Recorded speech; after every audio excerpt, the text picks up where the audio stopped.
o material possa estar lá acessível aos colegas, né?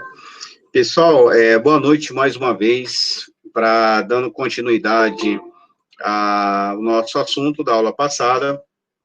Nós tínhamos parado aqui nessa lâmina, né, falando da contabilidade num contexto internacional, numa visão de linguagem de negócios, e naquele contexto, quando a gente falou que é o interesse para que eu tenha das informações, os relatórios, e aqui cita aqui essa expressão, relatórios globalizados, que a linguagem não é tão homogênea, em que sentido, gente?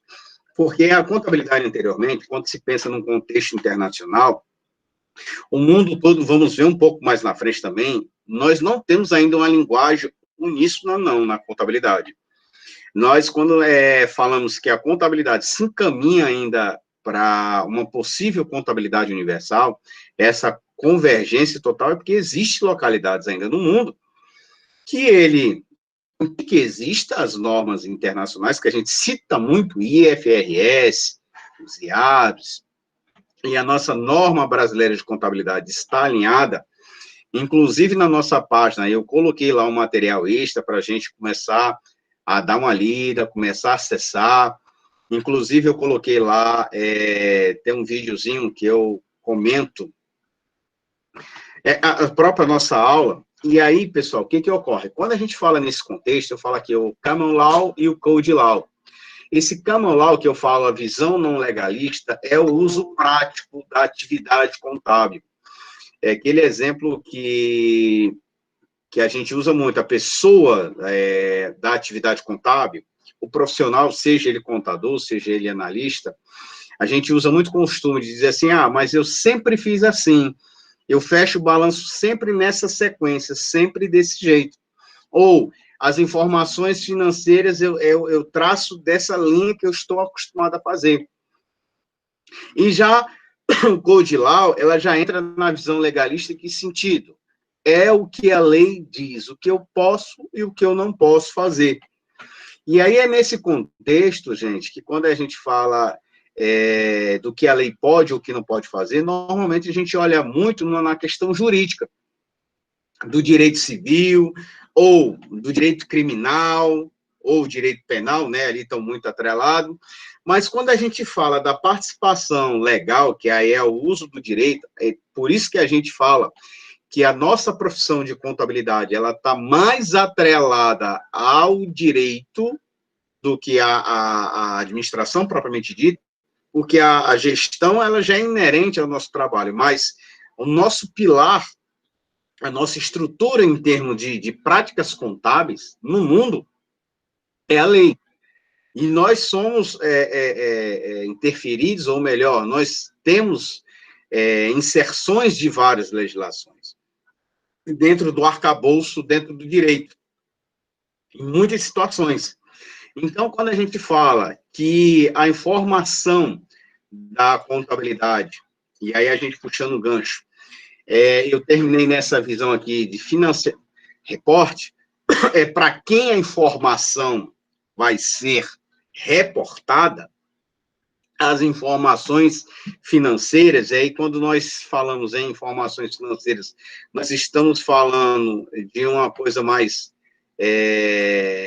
um arcabouço maior, que é a informação financeira, a informação tributária, a informação administrativa, é informação legal, propriamente dito, enquanto a gente fala em termos de estrutura. E aí eu coloquei aqui, assim, que a informação, ela é gerada para o usuário. Eu parto daquele princípio que o usuário, o nome já está dizendo, é aquele que usa ou que faz uso da informação contábil. Não obrigatoriamente eu queira estar usando diariamente, mas eu posso ser um usuário em momento interessado. Quando a gente fala um usuário em partes interessadas, por isso que eu uso muito a expressão parte interessada como está na lei, porque eu posso ter interesse na contabilidade da Raíssa, eu posso estar interessado na contabilidade do Ryan, ou então da Vitória, e não obrigatoriamente eu ser um usuário constante, permanente. Eu estou usando porque eu quero saber se é pena investir naquela empresa e se ela tem um potencial de mercado e ela pode vir a ser um canal estratégico dentro do segmento mercadológico que eu esteja alocado. Enfim, os fatores, aí depende do interesse de cada um. Por isso, quando a gente fala de Financial Report, gente, a gente vê que a nossa profissão ela vem nesse processo de amadurecimento, não só pela autorregulamentação. Por que eu falo dos fatores regulatórios ou regulamentares? Porque nem todo mundo está alinhado a esse padrão de convergência. Quando a gente fala que aqui no Brasil, nós começamos esse processo em 2006, na aula passada, eu comentei para vocês, eu dei um exemplo da Interview Ambev. Eu não vou falar novamente dessa empresa, mas essa empresa e tantas outras na década de 90, ao final da década de 90, elas sofreram muito por conta da legislação contábil brasileira frente às normas internacionais. Porque pela nossa legislação, aí quando a gente fala de regulamentação e profissão contábil fraca, aqui a profissão que eu estou falando, gente, não é o exercício da profissão. Eu vou dar aqui só uma pausa, que assim, quando eu falo que a profissão contábil é fraca, e breaks practice, eu estou me referindo o quê? Não é o exercício, mas eu estou me referindo que a nível mundial, a nossa profissão se tornava fraca, a fragilidade que ela tinha era devido aos fatores normativos e legais. Por que eu digo normativos e legais? Professor, e qual seria a diferença? Eu tenho uma legislação tributária, eu tenho uma legislação fiscal, eu tenho um código civil, onde a área da perícia eu estou atrelado bem diretamente. Então, isso aí são legislações. Eu tenho uma Constituição Federal que eu posso fazer ou não. Eu tenho uma legislação comercial, então tudo isso é lei. Ou tem poder de lei, que seria os decretos ou as instruções normativas, como o Banco Central do Brasil, e a gente vai ver que é o Bacen. Ao longo da nossa caminhada, dessa nossa jornada, a gente vai trabalhar também com fatores financeiros. Depois vocês dêem uma olhada lá no nosso portal, da forma como eu estruturei, tem muitas informações interessantes, porque a gente vai estar falando dentro desse mercado, principalmente o mercado financeiro, o mercado de ações ou debêntures. A gente vai estar olhando essa contabilidade dentro desse fator, não só numa situação de exportação e importação, mas fatores de congruência de normas.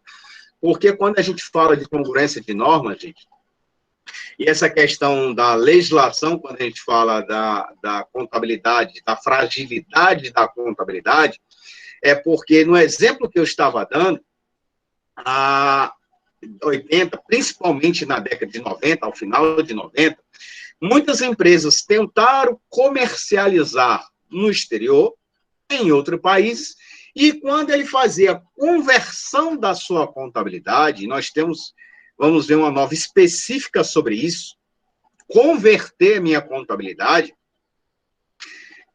eu pegar minha contabilidade para a lei brasileira e colocar ela na legislação de outro país. E o que nós tínhamos de problema que ainda pode ocorrer por questão de entendimento? É que o que dava lucro aqui, quando eu convertia, não é cotação de moeda, gente, é conversão da contabilidade. Ou, em outra situação, quando eu fazia a consolidação das demonstrações contábeis de um grupo econômico, e aí a gente vai ver a diferença da consolidação de um grupo econômico, como era vista antigamente, consolidação de matriz e filiais, que é diferente, a forma como que eu boto, e a forma como eu vou estruturar isso. Então, quando eu colocava em outras normas, o que dava lucro aqui dava prejuízo lá. E aí se entendia isso, que Quando eu coloco aqui a vinculação à legislação tributária, que a nossa escrituração, e a gente bate, às vezes, um pouquinho muito nessa tecla, em que sentido? É que a nossa contabilidade, infelizmente, ela ainda não é a nossa contabilidade, gente, é a visão, para falar a verdade, dos profissionais de contabilidade. Nós estamos muito amarrados ainda à cobrança governamental. Quando eu falo dos usuários, e nós discutimos muito isso anteriormente, é que parece que só quem é a parte mais interessada é o governo, seja ele federal, estadual ou municipal. Enquanto que, às vezes, os jeitos da empresa, isso quando a gente coloca, aí aqui eu abro um adendo aqui, um parênteses, né? Se a gente for pensar em empresas de capital que negociam em bolsa de valores, que eu ia falar capital aberto, mas eu posso ter empresa de capital fechado, né, uma SA. Se a gente está falando em SAs equiparadas, fica melhor assim. Se eu estou me referindo em SAs equiparadas, e aí eu pergunto a vocês se todos aqui viram a diferença lá em direito empresarial. Para os exemplos que eu vou estar dando, eu faço a primeira pausa aqui, na sequência de pensamento que eu vou ter. Todo mundo sabe a diferença de SAs para as demais empresas, né? Uma SA é uma limitada? Ou não viram isso em cadeiras anteriores?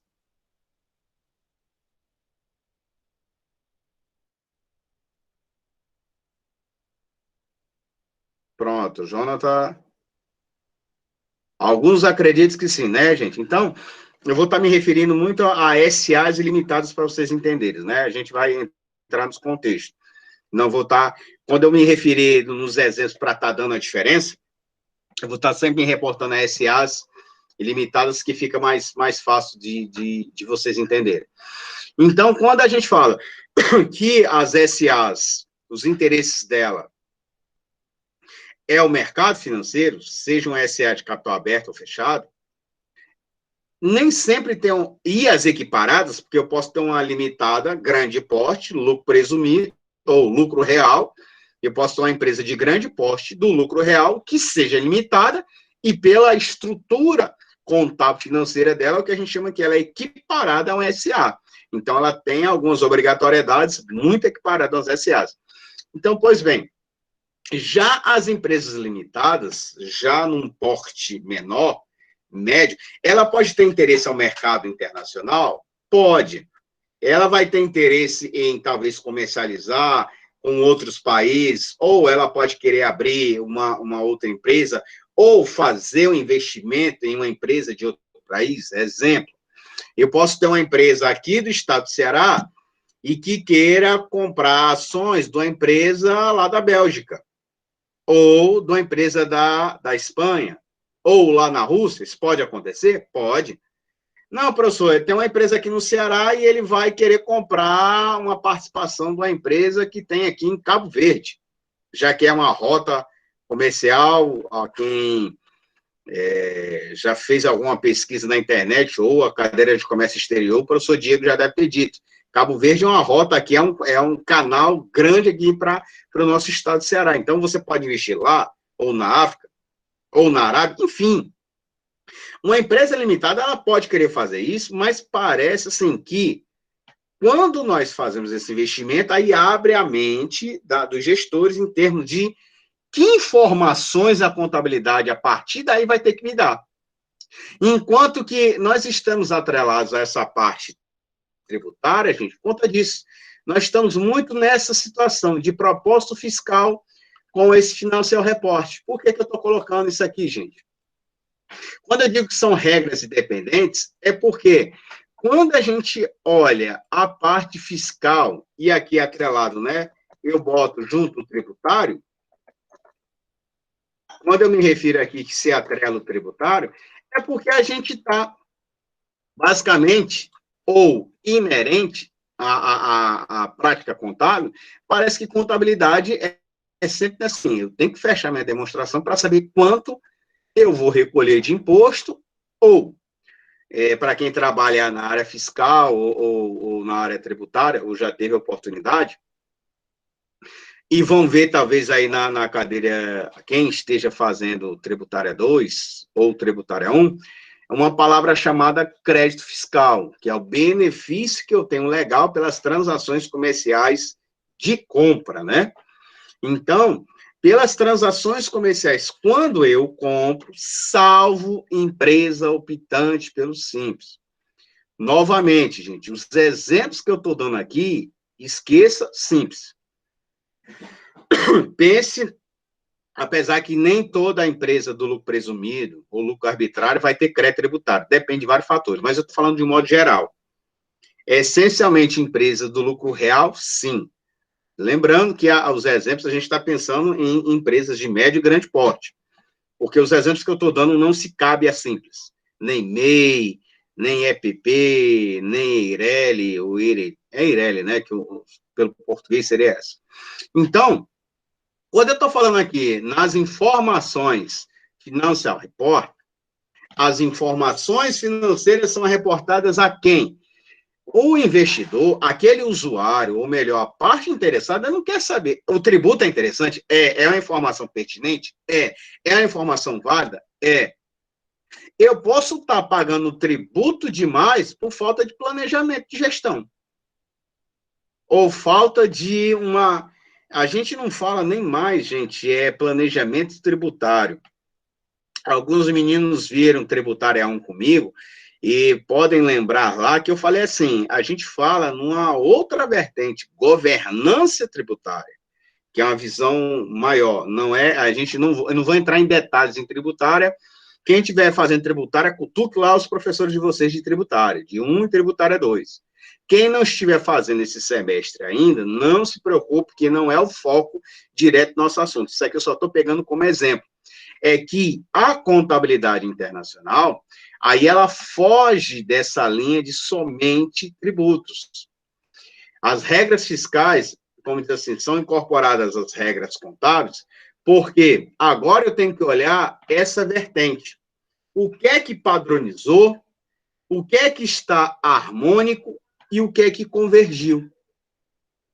Quando eu digo que a contabilidade é nesse propósito, as normas internacionais de contabilidade, ela se baseia nesse tripé, o que é a padronização da informação, e aí nós tivemos mudança na estrutura das demonstrações contábeis, por isso que eu já comecei a falar sobre demonstração contábil.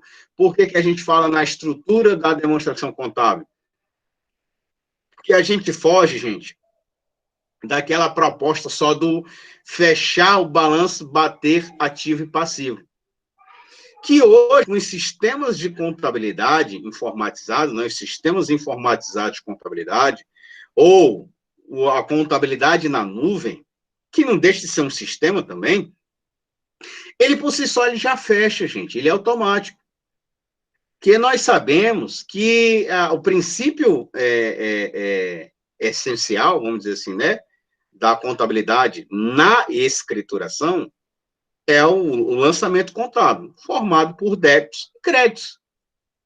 Então, se a gente parar para pensar um pouquinho, quando fala de padronização, harmonização e convergência, o que parece óbvio, que é o débito e crédito, então, consequentemente, também por essa obviedade, a demonstração contábil também vai bater em termos de débito e crédito. Eu não vou ter como fugir disso. Se eu tenho a mesma quantidade de débitos e tenho a mesma quantidade de créditos, ele vai fechar. O detalhe é que a informação ou está errada, ou está incompleta, ou pode estar em duplicidade, aí corre o risco, a questão do erro, ou ela pode estar, que aí é o agravante, pode estar manipulada. Professor, manipulada, em que sentido manipulada? Depende. Eu posso ter feito um lançamento. Uma coisa é eu fazer o lançamento errado, gente. Erro pode acontecer. Vou botar aqui um exemplo. Eu comprei vou pensar aqui no imobilizado. Vamos imaginar aqui uma situação. já que eu estou falando aqui das diferenças, né, de normas e práticas, pensar aqui como é que a minha contabilidade ela pode ter um erro. Vou imaginar aqui assim, gente, um exemplo desse jeito aqui, ó, só para vocês entenderem o que eu estou querendo falar. Que ela pode estar feito o lançamento errado ou entender de outra situação. Vamos imaginar que eu compre um imobilizado a prazo. Eu tenho um imobilizado a prazo. Vamos imaginar que eu comprei aqui veículos.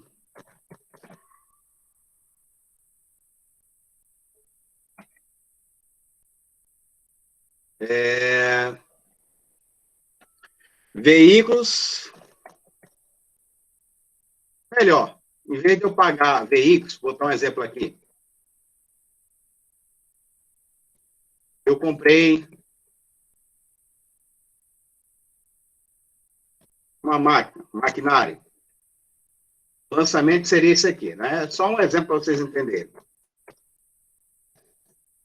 Só que um maquinário de pequeno valor, 25 mil. Aí eu pergunto para vocês, esse lançamento aqui é válido? Maquinário, duplicata, 25 mil.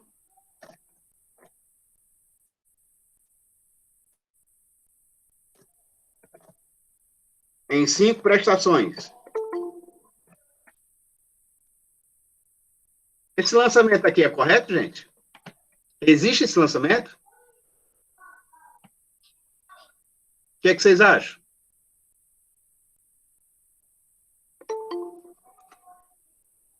Existe, né? Aí, ao invés de eu fazer esse lançamento, o lançamento seria esse. E aí eu faço a seguinte situação.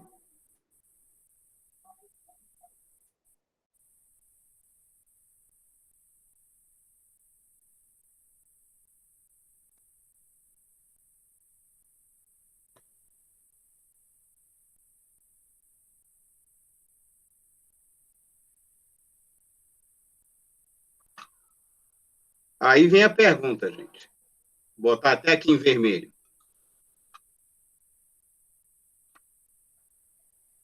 Qual foi a diferença dos lançamentos, gente?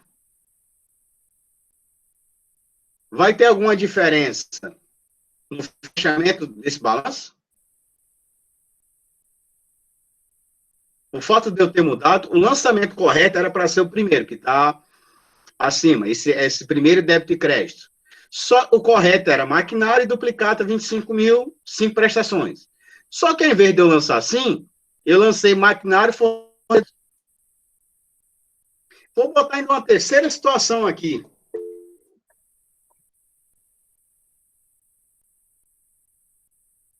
Vou colocar uma terceira situação.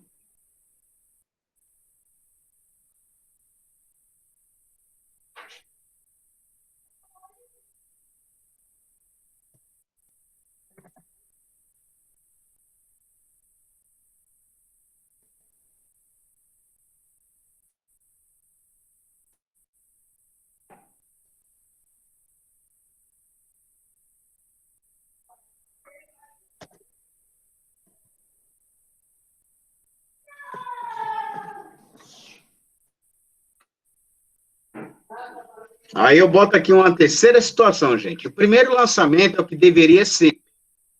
Aí o meu analista A fez o lançamento 2 aí, o do meio.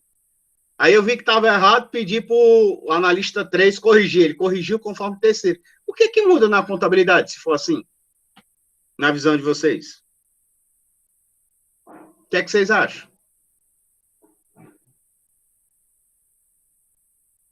Quem me tira essa dúvida? O que é que muda? Já que a informação é reportada aos usuários, que a gente falou, né, que os padrões internacionais, ver as normas internacionais, vai mudar o que aí? Se eu errar o lançamento contábil?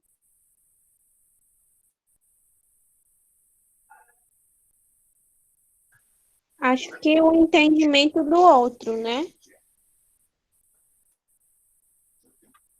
Mas qual seria o entendimento? O que vocês acham?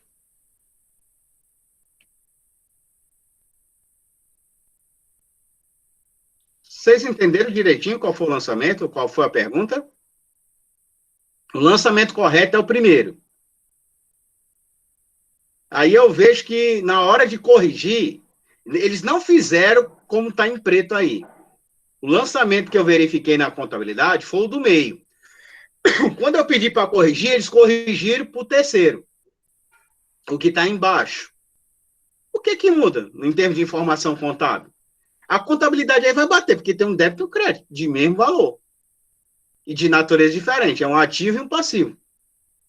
Se a contabilidade é para os usuários, vai mudar o entendimento do usuário, mas vai mudar que entendimento? Eu acho Professor, que está mais nítido na questão do maquinário e estoque, né? O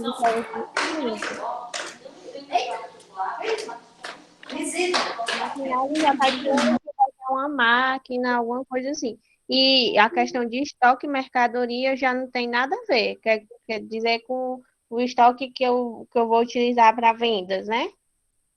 Isso. O maquinário é bem só está errado mesmo o lançamento das contas, né, professor? Tá só Isso. lançado nas contas erradas. As contas é que estão erradas. O valor está correto, mas a conta foi lançada errada. Aí eu pergunto, vai bater essa contabilidade? Em termos de débito e crédito, o balanço bate? Bate. Bom, porque tem O um débito. balanço vai bater, só que o lançamento, que, por exemplo, uma pessoa for analisar, vai estar errado. A conta vai estar debitando de uma conta errada. O certo que era permite pra ser... conclusões erradas e acaba decisões erradas também, professor. Para eu corretar nisso? Com certeza. E outra, Rian, eu quase que certeza, acho que 90% vai dar errado.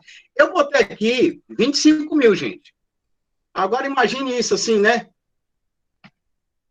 Se a gente pensar assim, ó. Ou, se a gente pensar assim, ó. Se eu pensar aqui em 2 milhões e 500, já não podia ser duplicata, tinha que ser títulos. Já teria que mudar aqui.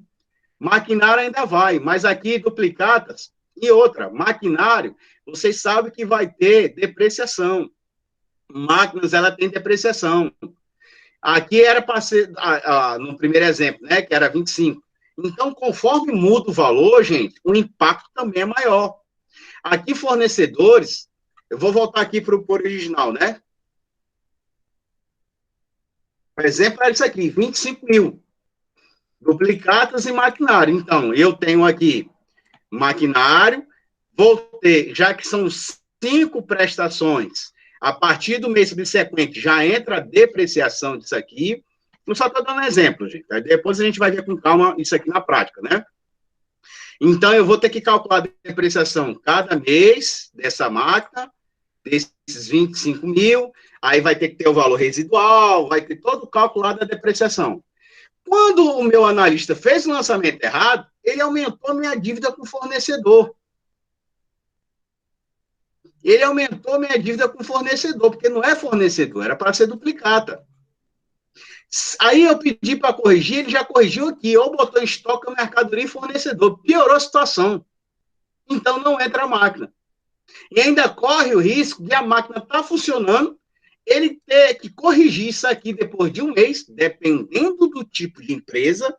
Aí, quando a gente fala em as informações para os usuários, aquelas que são obrigadas a publicar as demonstrações, ter uma acurácia maior na tempestividade dessas informações. Então, ele tem um acompanhamento mais diário, para justamente evitar o risco do erro. Aí é outra situação. Isso foi, de fato, um erro, foi um lançamento errado, ou foi uma fraude proposital para depois corrigir? Agora, imagine a situação. Esse lançamento foi feito em dezembro e fechou a demonstração de dezembro com o lançamento errado. Em janeiro, eu posso corrigir? Posso, como é que corrige? Mas e se eu nem corrigir? Porque pode virar um ano. Então, essas situações, gente, ou, quando eu falei aqui, se eu aumentar valores, que aqui já fica 2 milhões e 500, quanto maior o valor, maior a preocupação.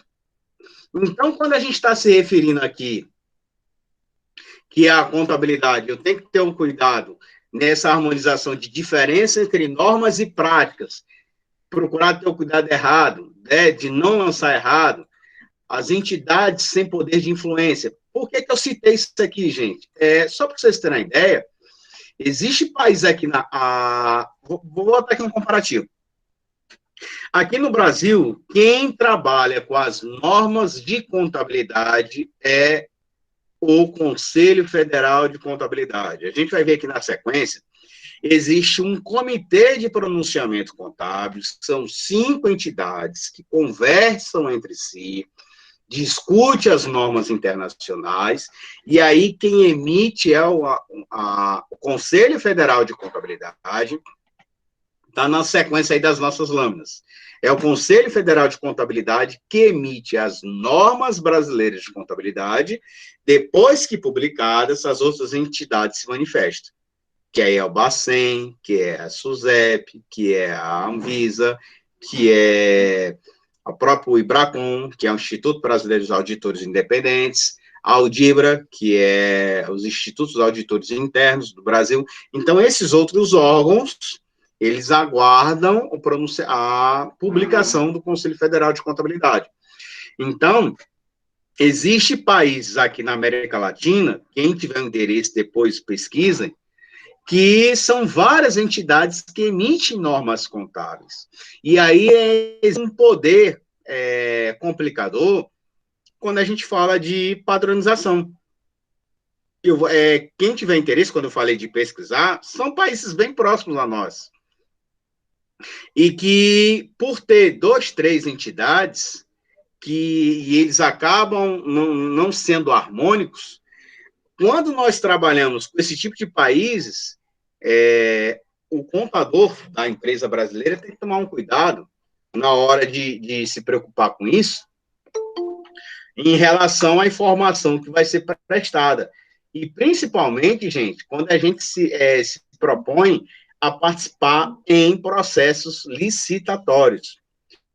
Então, se você é aqui do Brasil e trabalha na empresa que, porventura, vai participar de uma licitação em outro país, que isso pode, aí se interfere as normas internacionais, é porque você vai ter que tomar um cuidado se a sua contabilidade está aos padrões internacionais, que já deveria estar em tempo, porque se você já publica a demonstração, eu mostrei para vocês, se eu não me engano, na aula passada, o site da B3, né? A gente vai usar ao longo da nossa disciplina, a gente vai estar usando aquele site lá para consulta e para fazer o nosso exercício, nossas atividades. Então, as empresas que lá estão listadas, elas já estão nos padrões internacionais, as SAs. Mas, e uma empresa limitada que queira participar de uma licitação, eu não sou obrigado a publicar o balanço, um exemplo. Mas eu posso participar, eu tenho todas as certidões negativas de todos os órgãos. Aí, de novo, né, a gente pega muito a parte fiscal. Porque todo passo, para quem trabalha na área, sabe disso. Os que não trabalham já devem ter ouvido falar em alguma disciplina, o professor deve ter comentado.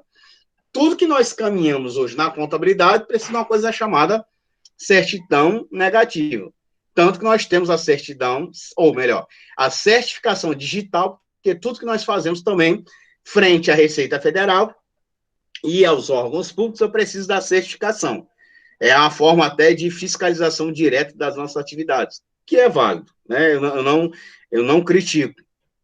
Até para que a gente tenha uma transparência e uma execução do trabalho bem claro e pontual, que eu digo em relação à veracidade das informações, que elas sejam legítimas.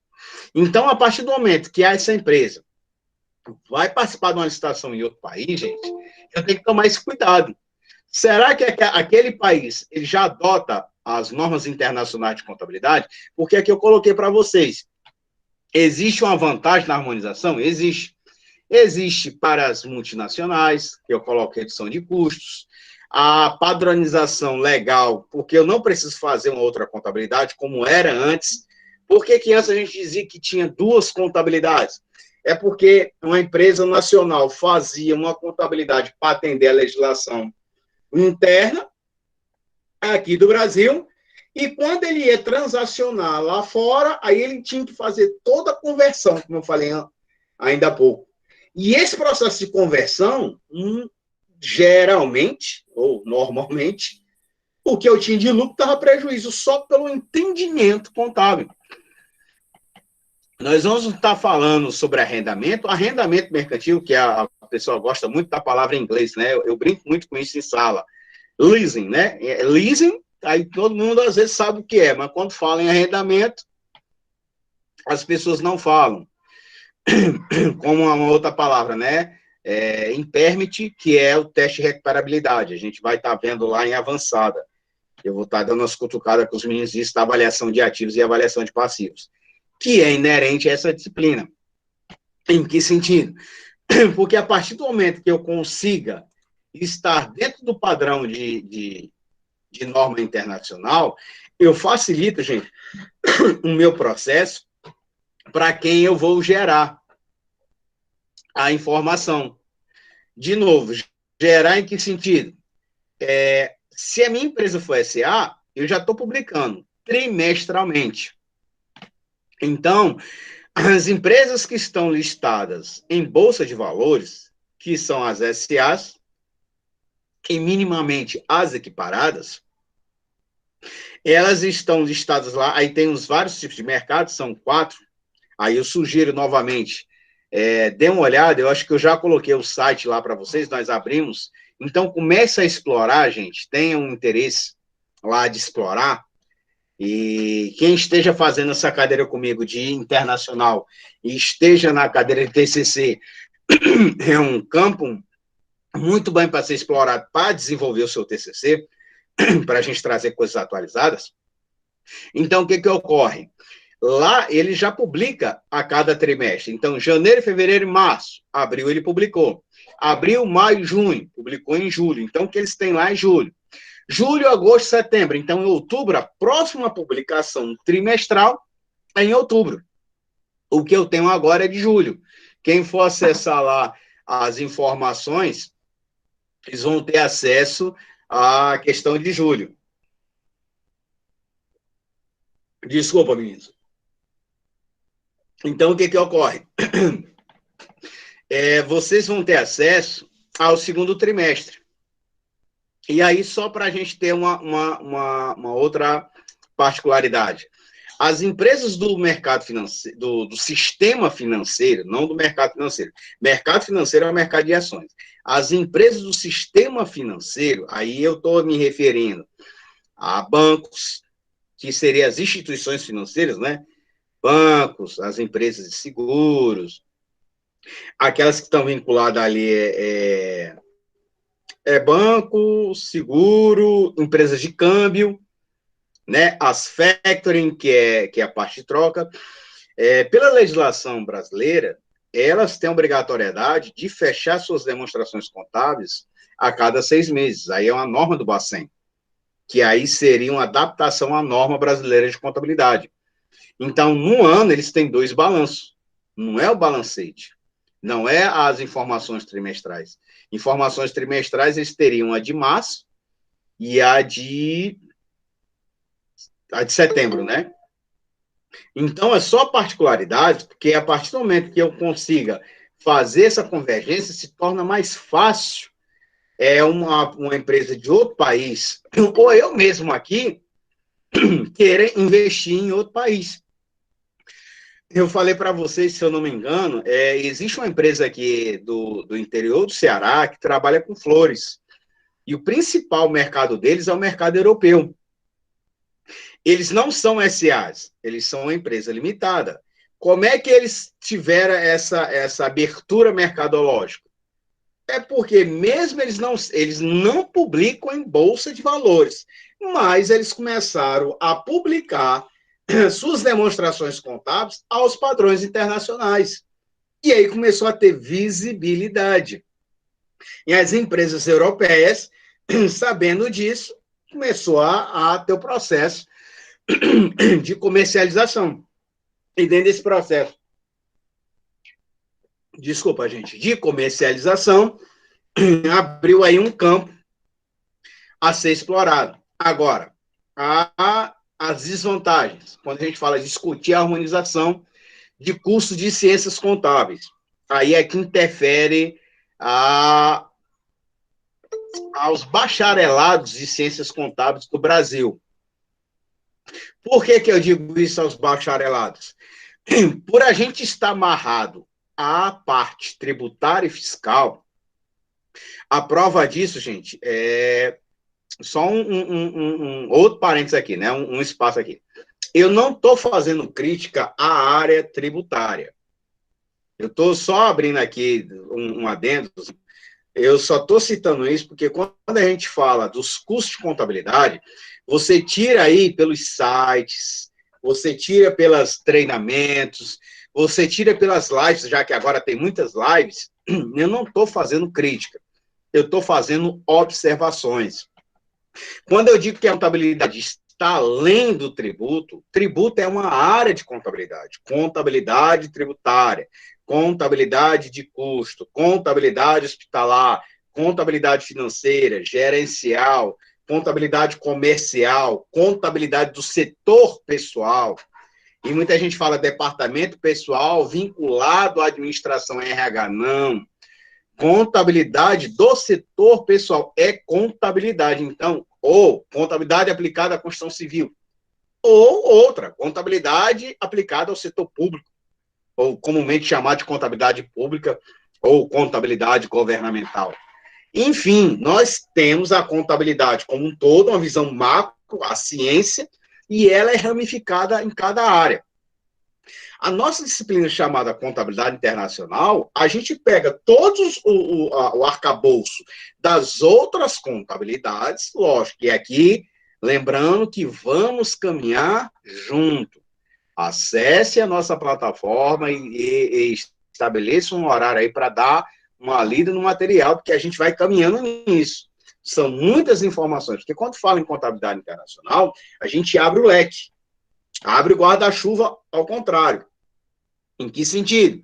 São várias ramificações que inerente a isso. Aí quando a gente fala uma desvantagem, é porque o ensino da contabilidade, de novo, ele não pode estar enraizado ao tributário. Ele tem que estar enraizado em várias outras áreas. Eu tenho que ter uma visão, eu tenho que estar preparado para o mercado, não é para uma empresa optante pelo Simples.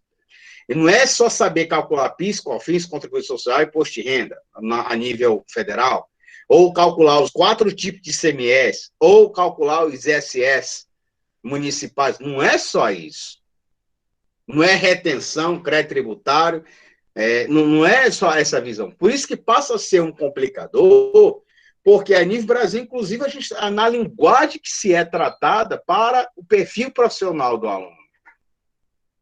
Quando a gente fala que o profissional de contabilidade tem que ter uma visão holística e tem que ampliar o campo de visão dele, porque, de novo, ele tem que ter entendimento jurídico, de gestão, que aí seria a administração, contábil propriamente dito, e aí aplicado às outras áreas, seja para a parte de engenharia, como alguns alunos fizeram cadeiras lá na engenharia, inclusive contabilidade para as empresas de saúde ou, vamos botar aqui, de academias, já que nós temos ali o curso de educação física na faculdade, medicina veterinária, então as PETs têm contabilidade. Então eu preciso entender a contabilidade com uma visão mais aberta. E isso pode acontecer quando eu falo de norma, gente, quando eu falo país de forte vinculação da legislação, porque uma legislação tributária de outro país, ela pode ser contrária ao que nós entendemos aqui dentro. E isso passa a ser um complicador. Você pode vir a ser um contador de uma empresa PET, né, de uma empresa que trabalha com animais de estimação, E determinada ração você compra, por exemplo, da Argentina, ou você compra do Uruguai, ou do Chile, ou vamos lá, determinado componente lá que você usa para misturar na ração, porque você trabalha com empresas para animais de grande porte, cavalo, boi, enfim, estou dando só um exemplo. E aquele composto que você compra é dos Estados Unidos. Como é que ele entende lá e como é que a lei entende aqui? Aí não é só comércio exterior, gente, é o entender da norma, porque aí vai interferir nos órgãos reguladores. Uma coisa que eu posso comprar lá, ou eu vou comprar da Inglaterra, determinada raça aqui de cavalos, ele precisa daquele tipo de produto específico, mas é mais barato você comprar da Hungria, um exemplo. Sim, como é que esse produto é vendido lá e se você for exportar? Porque aí, quando a gente fala de normas internacionais, gente, aí entra um outro contexto. Quando a gente fala nessa linha. Por quê? É mais vantajoso eu comprar, aí entra no e-commerce, né? Comprar eletronicamente falando, aí entra talvez ali no comércio exterior, relações internacionais, ou eu, enquanto contador, posso fazer uma parceria com a empresa lá da Hungria, a pessoa compra lá e me revende, enfim. Ou eu passei a ser sócio da empresa lá na Hungria, ou a empresa da Hungria passa a ser sócia da minha empresa aqui. Aí eu começo a ter mecanismos diferentes de pensar em contabilidade, gente. É tentar facilitar o meu processo, que não é fácil, mas eu só consigo facilitar um processo se eu entendê-lo. E aí entra aqui quando a gente fala dos órgãos ou organismos internacionais. Por quê? Eu falei ainda há pouco aqui para vocês, está aqui uma visão atualizada esse ano que eu peguei para vocês. Esse material está lá, gente, né? Eu já postei lá no nosso ambiente. Aqui estão, gente,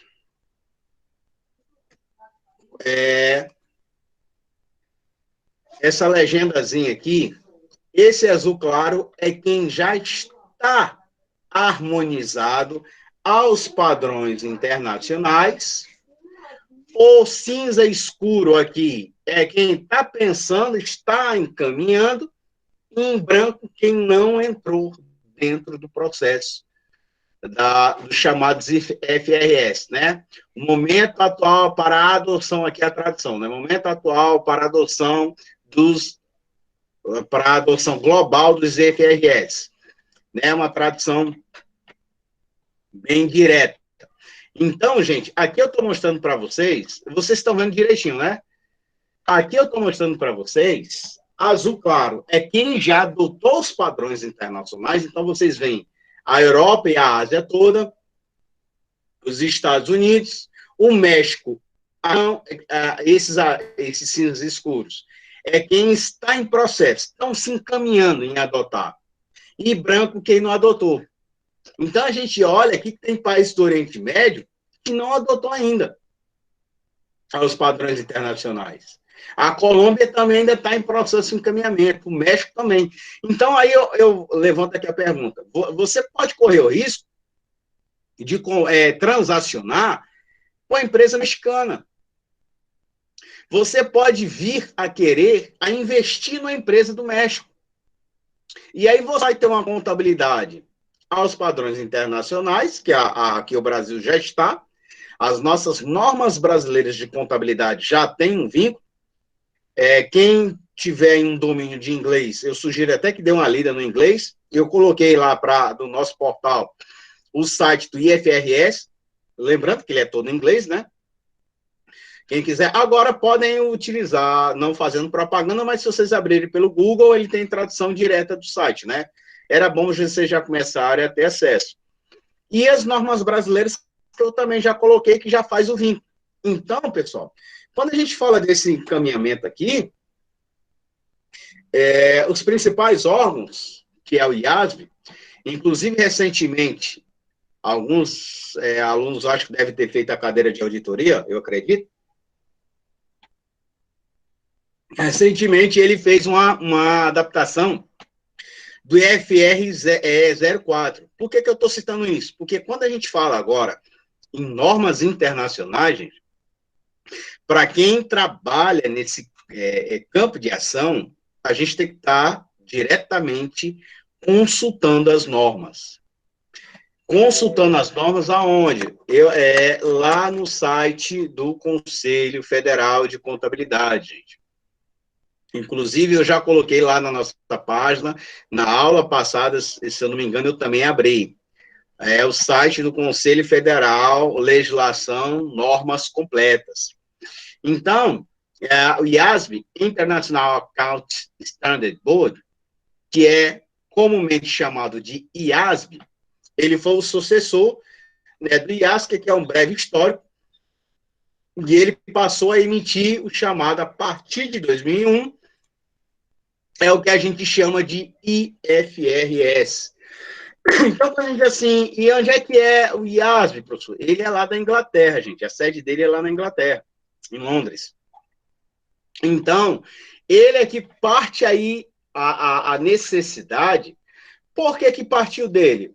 Porque os Estados Unidos têm o FASB e a Inglaterra, que está ali na Europa, se emanava o IASB. Então, cada país fazia a sua, né?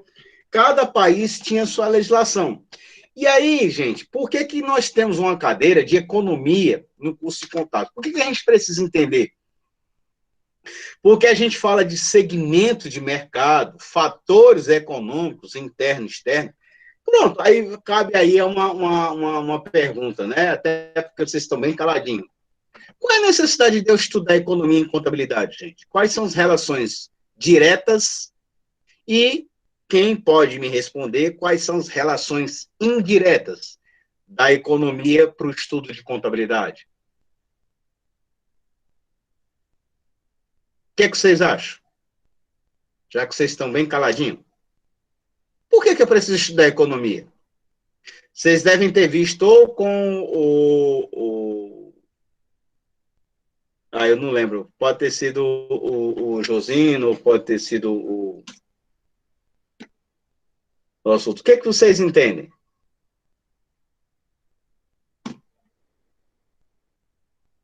Por que eu preciso entender de economia, gente? Pronto, fazer duas perguntas aqui. Economia e estatística. A terceira, né? Acaba sendo a terceira. Por que eu preciso saber de fatores econômicos internos, fatores econômicos externos, o que é que isso tem a ver com contabilidade? E aí, atrelado junto ali, porque aí eu preciso entender de estatística, métodos quantitativos. O que vocês acham? Por que eu preciso saber disso? Desculpa, menino, só porque a garganta está seca.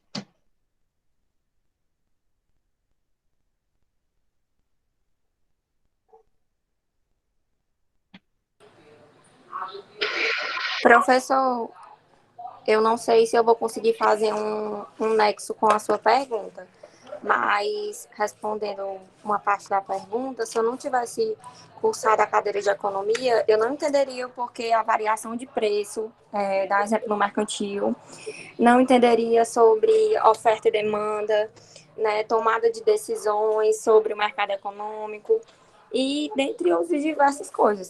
E a cadeira de economia, para mim, serviu principalmente na abertura de uma empresa, né? O que escolher, o que decidir, enfim, diversas coisas, diversas. E estatística é bem óbvio. Por quê?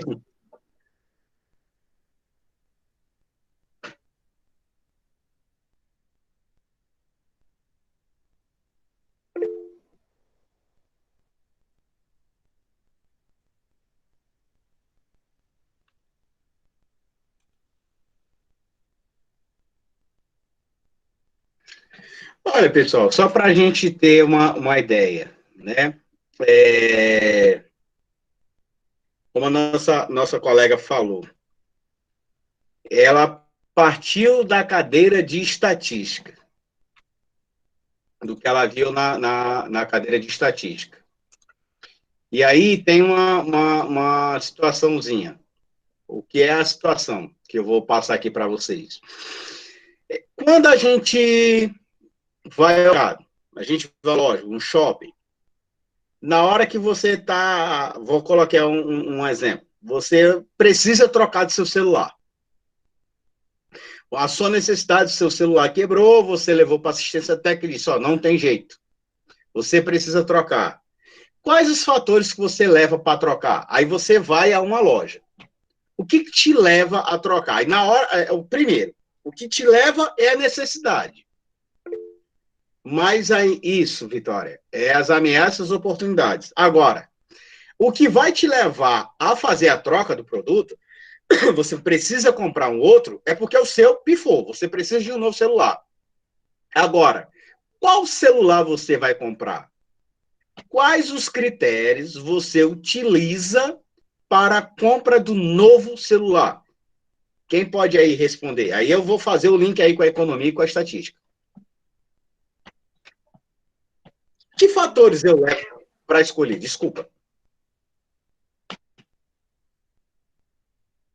Pode ser.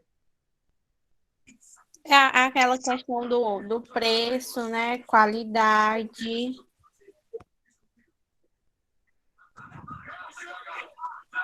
Tem outros pontos.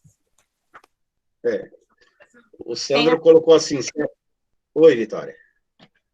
Pode Pode continuar. continuar. Não, desculpe. Que outros pontos? Acredito também que o valor, quanto eu tenho a gastar no produto, se ele vai atender o que eu preciso, o que eu estou procurando e se ele vai caber no meu orçamento, né? Isso, Amanda.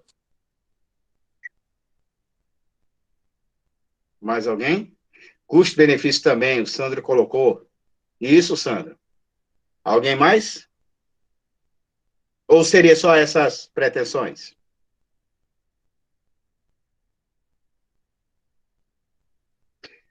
Vou botar aqui uma outra situação, gente. Quando eu vou fazer a compra do produto, os fatores são esses que vocês colocaram. Aí vem assim uma situação. Quem já passou por isso na prática, vocês analisam qual foi a variação de preço. Vamos mudar, a gente está em agosto, né? Vamos imaginar que isso aconteceu hoje. Você faz uma análise da variação de preço de janeiro até hoje, você faz aí, por isso que eu vou falar da estatística da economia. Vocês colocaram aqui, ver a minha necessidade, ver se ele atende o que eu quero, custo-benefício, se o preço dele cabe dentro do meu orçamento. Agora, eu posso afirmar que aquele preço que está sendo praticado, ele é viável? Vamos imaginar que ele caiba no meu orçamento. Vamos imaginar que aquele celular que eu estou querendo ali, ele está custando R$ 1.100 ou 1.200. Vamos fechar aqui.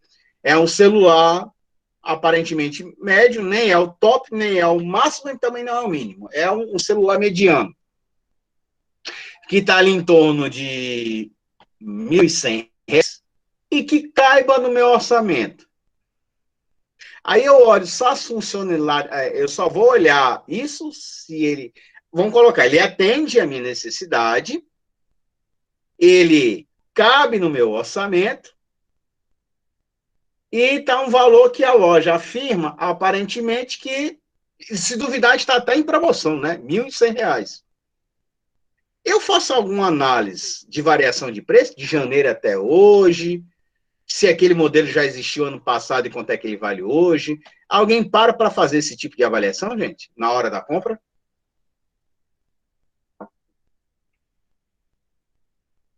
Quem já passou por isso? Vocês fazem esse tipo de variação? Professor, inclusive tem um site, né? O Zoom, que ele lhe dá esse gráfico de aumento de preço, de variação de preço, se o valor... e ele também lhe dá várias lojas com vários valores diferentes, né? Mostrando que o mesmo produto em várias lojas pode estar com variação de preço pouca ou muito, a diferença sendo muito grande, né? E ele também lhe dá uma variação de 6 meses, que você pode também verificar se o produto já ficou mais, num valor mais barato. Por exemplo, eu estou procurando hoje um notebook. Então, eu estou vendo que os preços, por conta da pandemia, aumentaram exorbitantemente, principalmente produtos eletrônicos. Então, eu estou fazendo essa pesquisa também.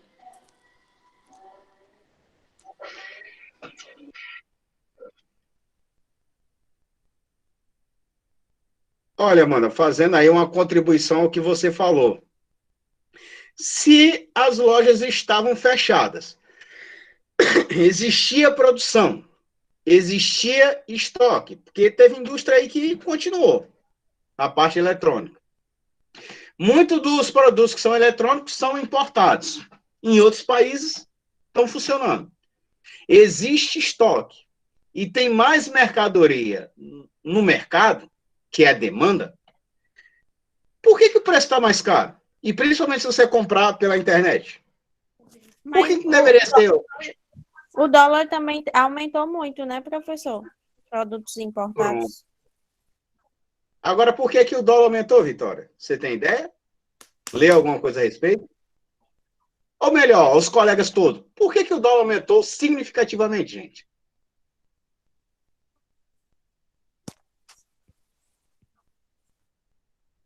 Acho que é a questão da valorização, né, da moeda deles. Porque, assim, eu estou colocando aqui, é porque a gente vai falar de contabilidade, gente.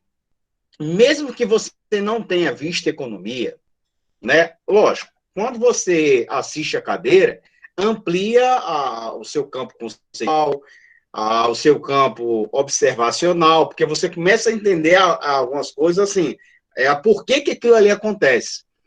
Mas não sei quais dos senhores acompanha notícias, já leu alguma coisa a respeito,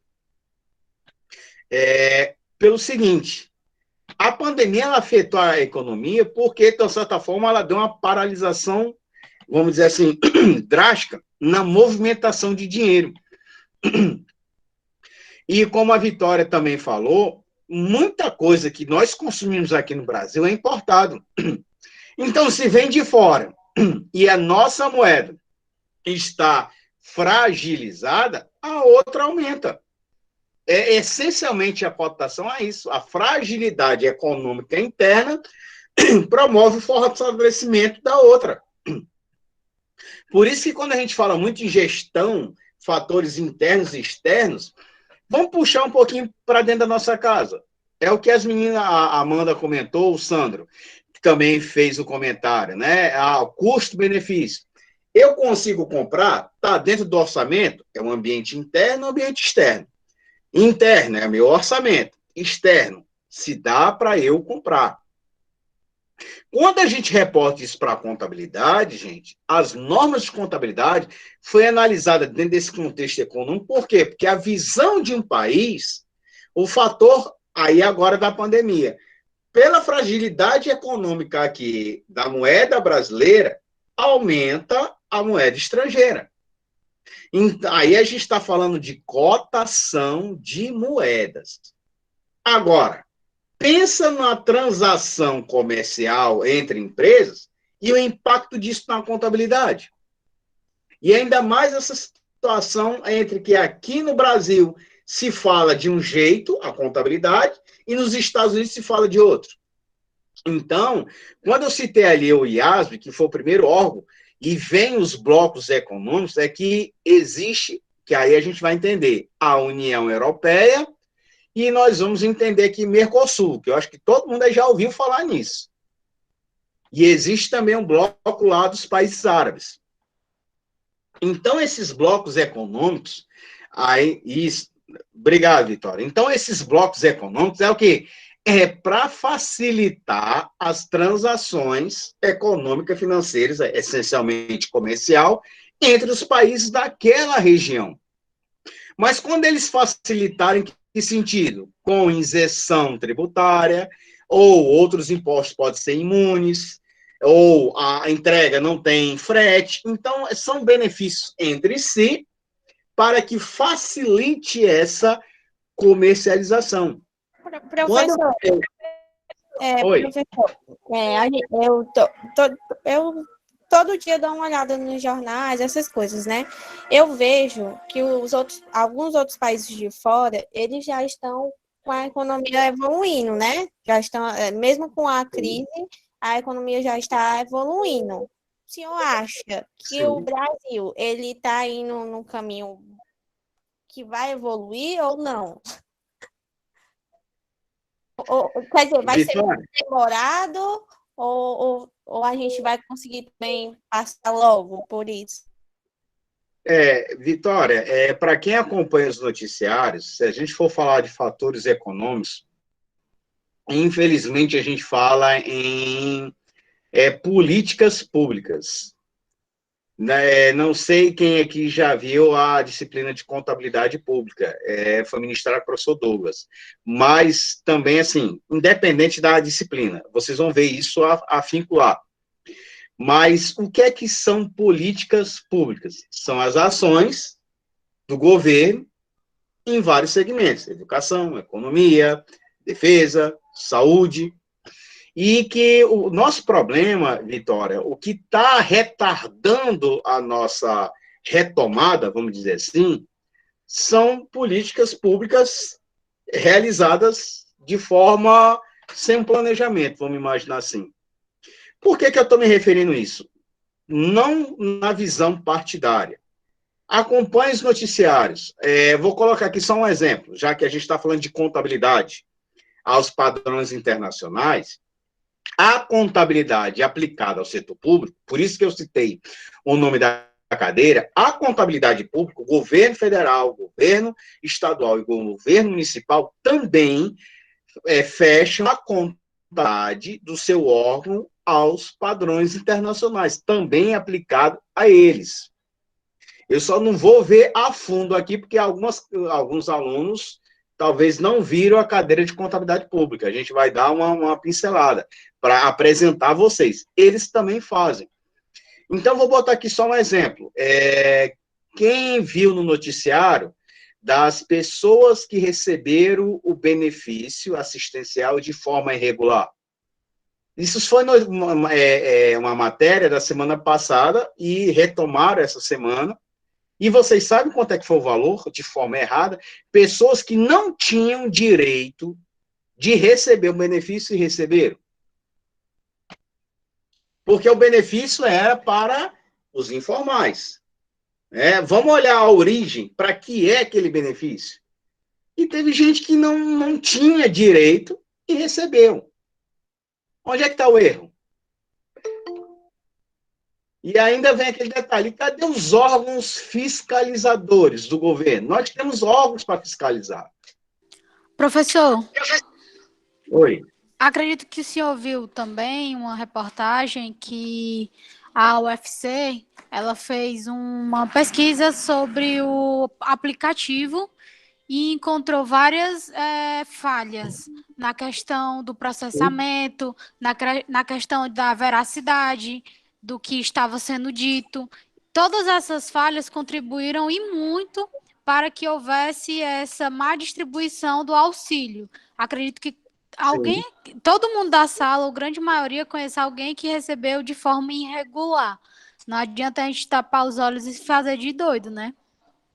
Tem gente que até a última parcela ainda estava em análise. Conheço muita gente que precisava e não obteve o auxílio por conta dessas várias falhas no processo de análise. Sim, Amanda. E aí foi o que a Vitória perguntou. E por que está demorando nossa retomada? Por falhas. Seja por erro, seja por fraude. Não cabe aqui nós buscarmos quem errou, quem fraudou. Mas se a gente for colocar isso em padrões, as normas internacionais, as contabilidades são fechadas mês a mês, gente. E existem órgãos fiscalizadores. Eu não estou querendo apontar para nenhuma entidade, para nenhum órgão. Mas o erro está no processo. E aí eu volto ali para o início da nossa aula. para quem que serve as informações contábeis. Nós falamos aula passada e começamos com esse, foi o ponto norteador. Para quem serve as informações? Tudo que se gera no mercado econômico, gente, perpassa pela contabilidade. Informações que vai pelo jurídico, nós temos nosso colega André, que é dessa área, ele vai precisar de informações contábeis e se atrela. Vice-versa. Então, as informações econômicas, financeiras, quando eu cito lá para vocês, que eu fiz a pergunta da economia e da estatística, quando eu me referi da estatística, vocês vão ver lá tabelas, que inclusive a colega falou do site Zoom, acho que foi a Amanda, ele te dá uma análise comparativa, então a estatística eu preciso comparar o que era antes do que é hoje. Só um exemplo aqui, aparentemente simplório, mas as pessoas não se atentam. Tem pessoas que adoram a palavra promoção e compram uma coisa na promoção e o valor é o mesmo. É o famoso Black Friday, né? Black Friday. Ou tem gente até que fala Black para induzir a Black Fraud, ou a sexta-feira. Por quê? Porque tem gente que nem remarca, ele bota só etiqueta. Inclusive, já foi notificado matérias disso, e isso está lá na contabilidade. Que o preço não foi ajustado, mas se comercializa, vende-se a ideia de que a informação é verdadeira.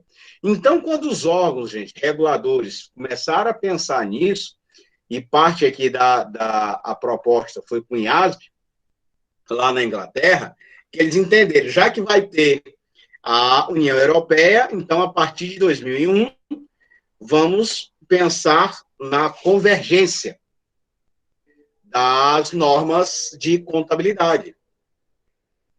E aí, o que acontece? O IASB, ele cutucou quem? Aqui é como eu falei ainda há pouco, Financial Accounting Standards, que é o FASB, que é lá dos Estados Unidos, que é a US GAAP. E essa SEC aqui, quem é, gente? É a Bolsa de Valores dos Estados Unidos. Nós vamos estar trabalhando aqui na nossa disciplina, gente. Eu vou passar uns filmes, inclusive não fazendo propaganda, mas quem puder, acesse depois do meu canal. Eu coloquei lá um vídeo lá sobre os usuários da contabilidade. É um vídeo que está no meu canal. E os filmes, vocês não vão precisar buscar na internet. Também está no meu canal. Quem tiver curiosidade e quiser já dar uma olhada, são vídeos que eu coloquei lá, uma lista sobre mercado financeiro, sobre finanças. Mas eu vou dizer quais são os que a gente vai estar trabalhando. Que é justamente esse comparativo de bolsa de valores. Aqui, ao FASB, a partir do momento que o IASB começou a pensar isso nos Estados Unidos, ou o IASB começou a pensar lá na Inglaterra, na Grã-Bretanha, alinhar com os países lá da União Europeia. Então, o que eles entenderam? Que era preciso, já que a União Europeia é uma proposta de assuntos de transações comerciais e, consequentemente, econômicas e financeiras, facilitar o processo das informações. Então, quando a Vitória falou ainda há pouco, gente, da preocupação que nós temos em relação à retomada agora da economia, a gente só tem que lembrar o seguinte, que isso está impactando a contabilidade das empresas. Aí vocês, assim, impactando em que sentido? A partir do momento que eu estou comercializando, vou botar aqui um exemplo, já que eu estou falando de normas internacionais. Se a empresa que eu contabilizo é uma revendedora de produtos eletrônicos, ele está comprando com dólar mais alto. Então, ele está super avaliando o estoque. Professor, como assim super avaliando estoque? Gente, pelo seguinte, botar aqui um outro exemplo aqui, né? Já que eu estou aqui nas normas norte-americanas. Se eu estou falando aqui de normas de compra lá dos Estados Unidos, vou colocar aqui um exemplo, né? Eu tenho aqui a conta contábil equipamentos. Computadores, né? Computadores vai entrar aqui. E eu comprei a prazo. Duplicatas a pagar.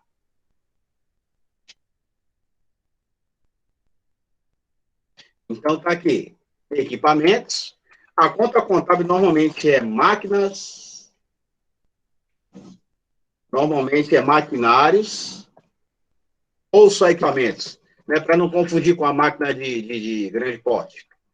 Aí, vamos imaginar aqui que você fez uma compra alta, né? Porque você, por conta da pandemia, aqui você está comprando computadores, equipamentos para a área de computação, notebooks. Por conta aí da pandemia, você comprou, porque tem muita gente que vai precisar trocar o seu material, precisa, enfim, se equipar para home office, para as atividades que estão sendo exercidas. Aí você pensou, gente, numa compra, isso aqui, 100 mil. A pretensão de pagamento em 5 prestações. Aí a pergunta é, esse valor aqui, se você estiver comprando em dólar, vai depender da data que você está comprando. Por quê, gente? O que é que vai influenciar isso aqui na minha contabilidade? Por que eu tenho um risco aqui na data? Cotação do dólar. Só da cotação? O único complicador é a cotação, gente? É um dos fatores, né, professor? A cotação do dólar no dia, no caso. Eu posso estar comprando bem mais caro, não é assim? É, porque outra, se, por exemplo, hoje for a cotação R$5 e amanhã R$4,95, já é uma diferença, né? E aí vem aí o grande complicador. Eu posso esperar muito tempo? Eu não sei quanto é que vai ser a cotação do dólar amanhã. Aí tem um detalhe, hoje é segunda-feira. E se a cotação de sexta-feira for bem menor do que a de hoje? Tá vendo aí o risco que eu tenho? Eu estou querendo comprar uma coisa a prazo para tentar vender aqui no Brasil.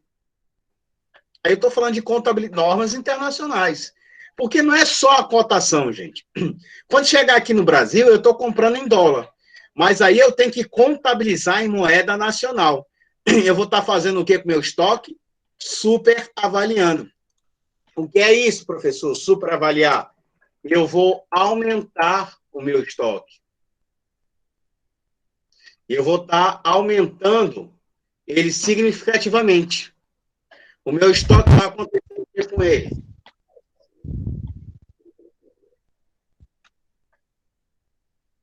E aí vem a minha preocupação nesse ponto aqui. É que meu estoque vai estar elevado por conta do preço. As unidades vai ser a mesma. E a previsão, Oi. a expectativa econômica com relação ao dólar é para o final do ano é o fechamento de 2,35 para 2020 não, 4,35 para 2020, fechamento do ano, a previsão do dólar, né? E uns 4,20 para 2021. Ou seja, vamos passar aí uns 2 anos ou 3 anos aí de recessão até que as coisas estabilizem um pouco, né? Então a gente vai ter que se segurar, né? Economicamente falando. Pois é. E aí é essa análise, gente, enquanto contador, que eu preciso ter. Tá, eu botei aqui valor, né? 100 mil em dólares. Mas qual é a quantidade? Vale a pena eu comprar tudo isso? Eu posso reduzir a minha compra e ver como é que o mercado se comporta. Aí vem aquele detalhe. Dessa empresa que eu estou comprando, eu tenho alguma parceria comercial com ela? Eu posso comprar hoje. E o que eu entendo como compra à vista, gente? Porque isso aí é uma compra a prazo, né? Quando é que se efetiva uma compra? Vou botar aqui um exemplo. Eu posso comprar hoje, já que a gente está em agosto, vou botar aqui uma pergunta aqui para vocês. Eu posso fazer uma compra hoje, vou dar aqui um exemplo aqui, vamos imaginar assim, o Neto. O Neto é um fornecedor lá dos Estados Unidos, e aí eu vou comprar com ele. Só que o Neto é o meu parceiro comercial. Aí eu chego assim, Neto, eu quero fazer uma compra com você vamos imaginar aqui, né, os 100 mil, esse mesmo exemplo. Vai ser em 5 prestações, para dar 20 mil cada prestações. E vamos imaginar que seja para dar 100 mil. 100 mil unidades, né? Para vocês entenderem. Cada unidade vai valer 1.000, porque lá, se a gente está falando dos Estados Unidos, lá é bem mais barato, né, do que o que a gente compra aqui. Só que aí eu digo assim, Neto, eu quero ver com você o seguinte, eu quero começar uma transação hoje, mas eu gostaria que você esperasse até sexta-feira, cara, para você finalizar isso. Eu quero saber a transação do dólar hoje ou sexta-feira, já que você é um parceiro comercial meu, da gente pensar numa transação hoje, mas ver qual é a melhor cotação de segunda a sexta. Aí a pergunta é, se chegar na sexta-feira, o Neto disser assim, não, a melhor cotação da semana foi na quarta, então eu vou fechar a venda na quarta e eu só vou enviar isso 15 dias depois para o Cristiano. Ele pode fazer isso, gente? No entendimento de vocês? Do que é que a gente aprendeu até agora? Ele pode fazer isso?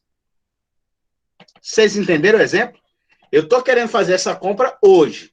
Mas eu disse assim, Neto, vamos esperar até sexta-feira, e aí o dia que for a melhor cotação, você finaliza a compra dessa semana. E aí chegou a sexta-feira, o Neto viu que o melhor dia para que fosse contabilizado era na quarta. Aí a pergunta é, ele pode fazer isso? Professor, na questão aí, falou que ele é um parceiro comercial, né?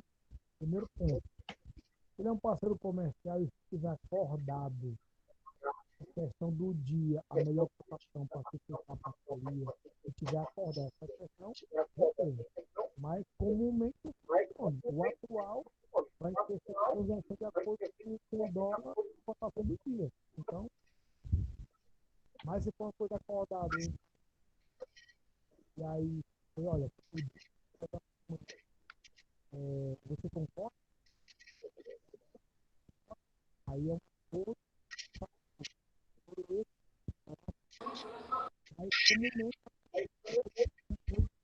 Neto, eu não estou conseguindo te ouvir, Neto. Está muito baixinho. Se você puder repetir, realmente, Vanessa, não está dando para ouvir, não. Tá ouvindo, professor? Agora estou. Não, professor, eu falei assim, se for um acordo, né, de cavalheiros, por exemplo, cara, você é meu parceiro comercial.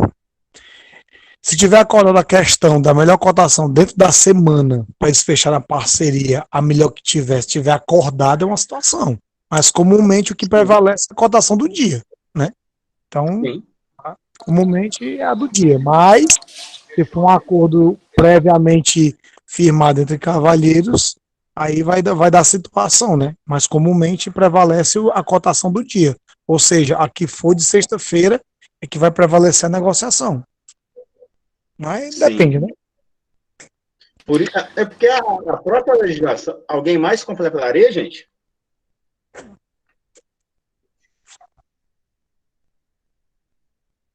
Alguém mais contribui com o pensamento?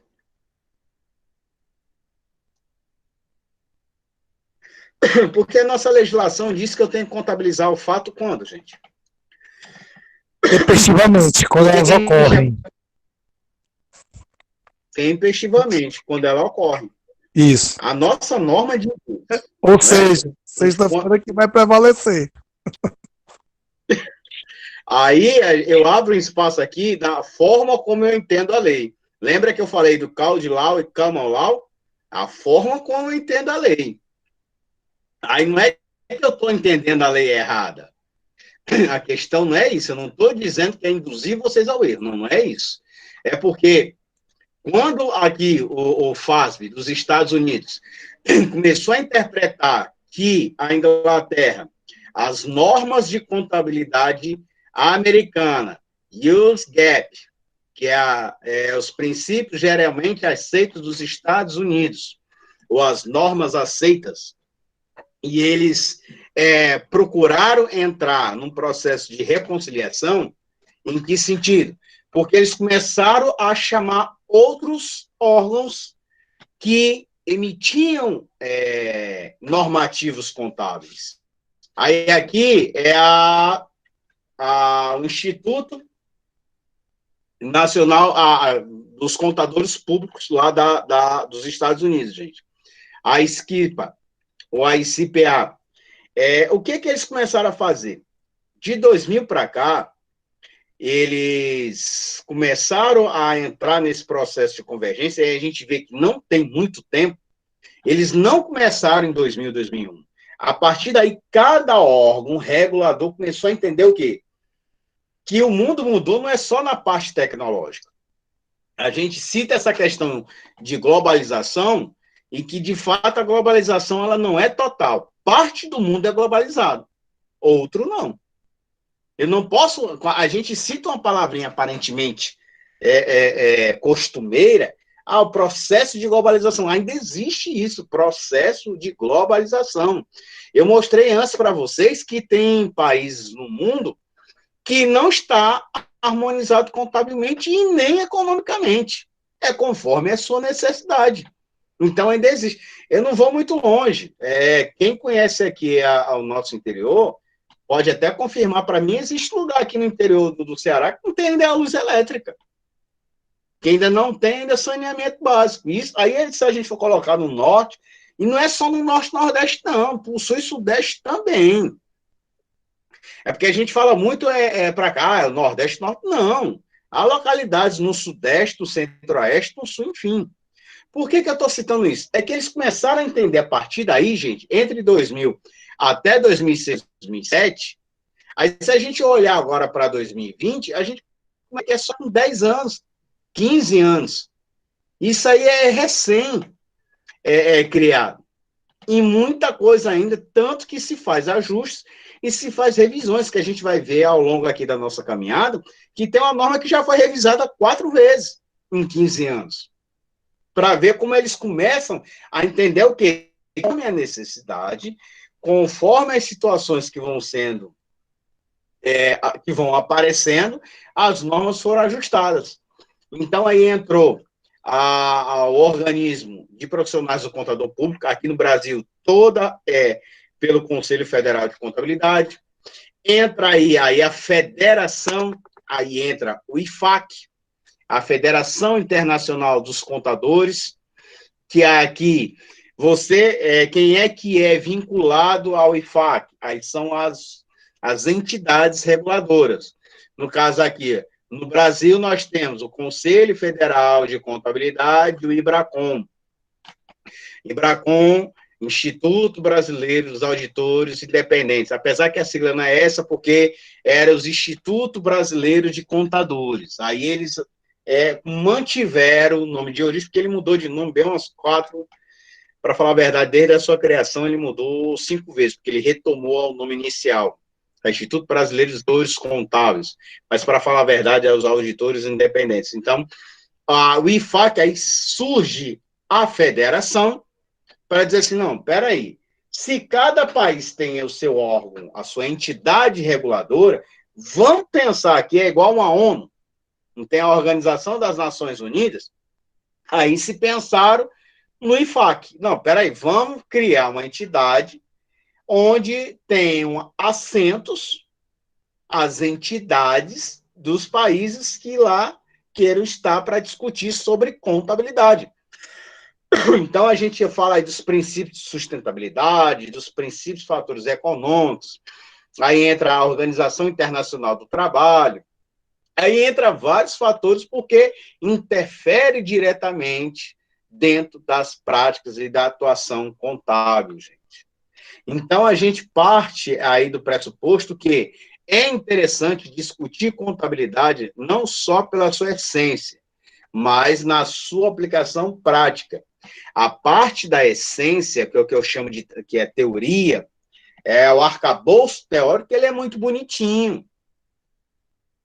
Você quer dizer, algumas normas contábeis, você lê, é de fácil entendimento. Outras, depende do contexto, depende da situação. O exemplo que eu dei agora da transação da compra do estoque vai depender da interpretação. Que dia que eu vou comercializar? Quando é que eu vou fazer esse lançamento? Uma empresa pode vender para mim com uma cotação diferente da que está no mercado? Não sei, é uma pergunta. São fatores. Eu posso fazer uma compra na Inglaterra e o cara me fez uma venda hoje, mas ele botou a cotação de sexta, que era mais viável. Depende. Ele vai ter prejuízo lá na Inglaterra, porque aí ele está vendendo a valor menor. É o que a gente chama de subavaliar. Que aí a gente entra naquele contexto, gente, do que é o... Aí vem só uma pergunta aqui. Todo mundo sabe a diferença de desconto financeiro para desconto contábil? O meu som aqui está alto, gente. Aí é só o volume de vocês aqui, porque no computador aqui está alto. Todo mundo sabe a diferença de desconto financeiro para desconto contábil, gente? Não. Não? Viram isso em matemática financeira, não?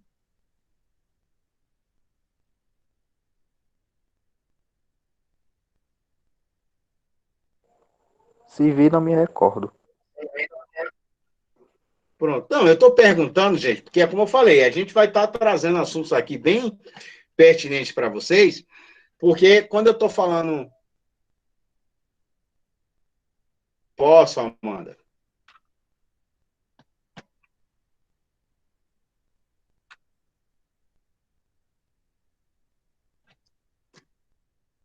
Espera aí um instantinho. Deixa eu abrir aqui o outro slide.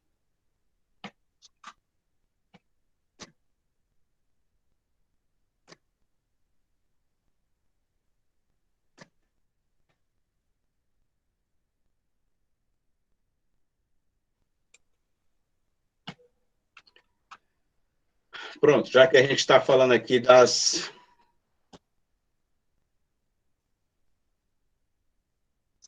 Olha aqui uma situação interessante aqui de diferença. Naquele exemplo anterior que eu falei, foi sobre cotação, gente. E aí tem uma seguinte situação aqui. Eu tenho mercadorias que é aqui disponível, ou saldo caixa, ou banco. Aí eu estou fazendo uma compra dessa mercadoria. A gente viu que é à vista. E aí, vamos imaginar que o valor é 50 mil reais. Aí eu tenho aqui uma situação de desconto financeiro e tenho uma situação de desconto contábil. Pessoal, quando eu estou me referindo a desconto financeiro, se eu estou me referindo aqui nessa situação, eu estou me referindo na situação de quanto eu vou pagar. É uma situação de quanto eu vou pagar. Vamos imaginar aqui a taxa de desconto é de 10%. Então, desconto financeiro é quanto eu vou pagar. A compra foi à vista. Vocês estão vendo aí que o lançamento é compra à vista. Mas aí, Se eu estou falando de desconto financeiro, qual é o desconto que eu vou ter, gente?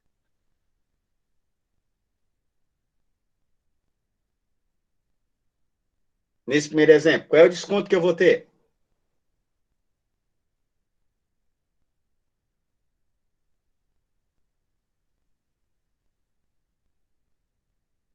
Alguém saberia dizer?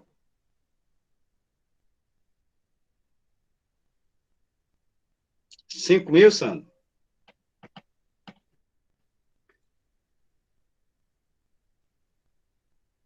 Seria assim, né? Ó.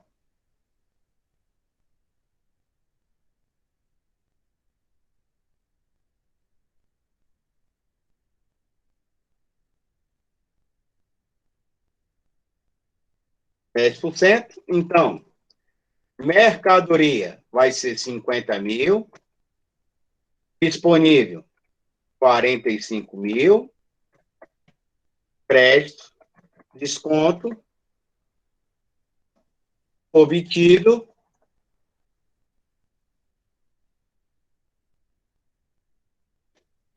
5.000.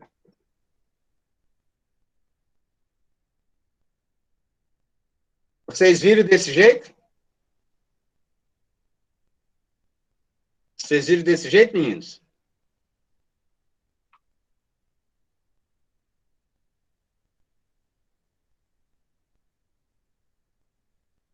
Amanda disse sim. Eu liguei aqui o chat aqui. Eu estava esperando aqui vocês comentarem. Pronto. Esse aqui, gente, quem é esse aqui? É o desconto financeiro. Por quê? Essa criancinha aqui é que vai fazer a dedução disso que eu vou pagar. Desconto financeiro é do que eu vou pagar. Agora, desconto contábil é melhor fazer assim, peraí. Esse aqui é o lançamento de desconto financeiro. Desconto contábil vai ser na transação. Na transação, o que é que se refere?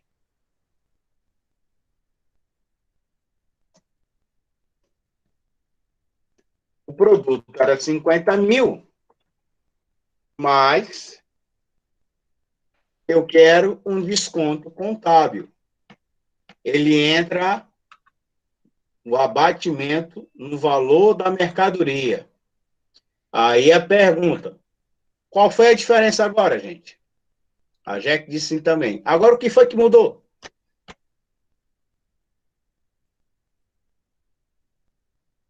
O que é que muda agora do desconto contábil? Eu já quero que a pessoa bote na transação. Era 50.000, mas não vai ser transação, não vai ser 50.000. Vai ser 45.000. O que é que mudou agora?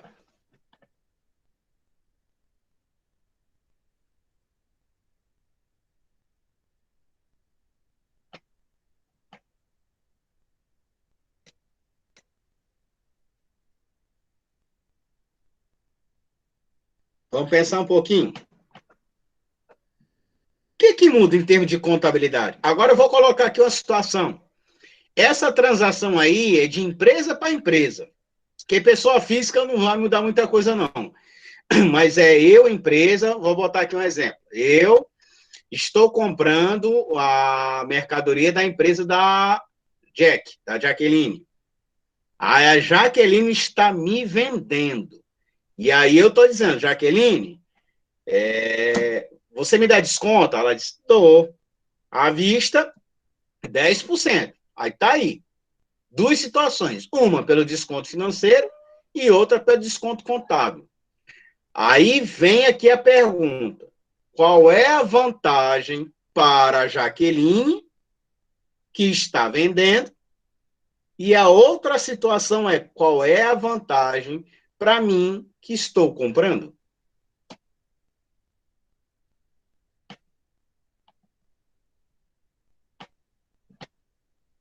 para a gente finalizar aí essa linha de raciocínio aí da noite de hoje, que eu sei que é muita informação, mas quem viu matemática financeira, não sei se viu assim, quem não viu, não sei se já viu em qualquer outra cadeira de contabilidade. E ainda cabe uma terceira pergunta, né? Ainda cabe uma terceira pergunta. Uma é para a Jaqueline, vendendo, qual é a vantagem para ela? A segunda pergunta, qual é a vantagem para mim que estou comprando?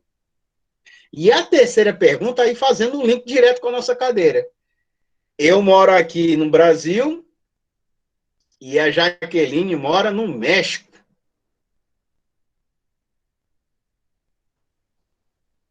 Aí entra a cotação, e já que é normas internacionais, eu falei que o México ainda está em processo de harmonização, ele ainda não harmonizou.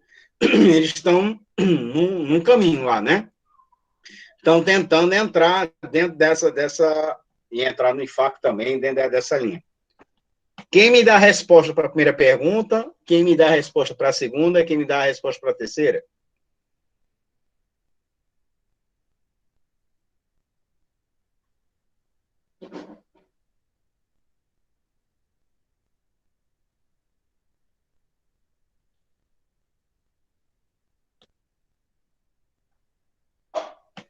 Nada, meninos?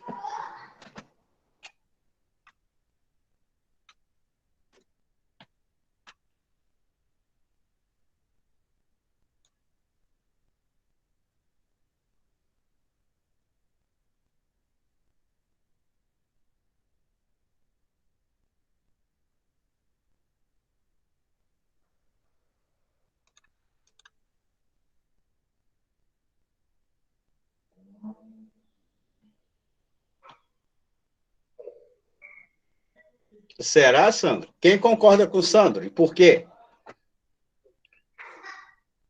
Sandro disse que a primeira situação paga menos imposto. Fala que está vendendo, né? Quem concorda? Tá vendo, gente? Que é uma situação aparentemente simples, mas que requer uma situação delicada. Nonelson está em dúvida. Gera dúvida, Nonelson. Mas sabe por quê? Porque aí foge do nosso campo de atuação, talvez do nosso dia a dia.